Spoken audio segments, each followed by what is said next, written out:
आजकल तारीख पैदाइश के हवाले से लोगों को काफ़ी मुश्किलात का सामना हो रहा है। अक्सर औक़ात लोग हमें एसएमएस करते हैं कि हमारी तारीख पैदाइश जो है वो गलती के साथ लिख दी गई है, ज़्यादा लिख दी गई है जबकि मेरी कम बनती है। ऐसा क्यों होता है? जब कभी आपके वालिदैन यूनियन काउंसिल में जाते हैं तो वो अपने पास से ही कोई ना कोई तारीख पैदाइश लिखवा देते हैं, जबकि एक्चुअली उन्हें याद नहीं होता कि हमारे बच्चे की तारीख पैदाइश क्या है। इसका सही अंदाज़ा आप कहाँ से लगा सकते हैं कि जब आपके वालिदैन आपको स्कूल में एडमिट करवाते हैं, उस वक़्त उनके पास सही जो एक्चुअल मानों में तारीख पैदाइश होती है वो उनके पास रिकॉर्ड होता है।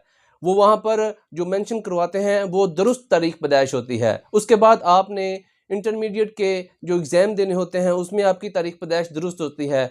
अगर आपकी तारीख पैदाइश का तज़ाद आ जाए स्कूल से बर्थ सर्टिफ़िकेट के ऊपर, तो आपने वही तारीख पैदाइश दुरुस्त तसव्वुर करनी है जो स्कूल में या इंटर बोर्ड के एग्ज़ाम्स में आपने लिखी है, और उसी को ही दुरुस्त तस्लीम किया जाएगा।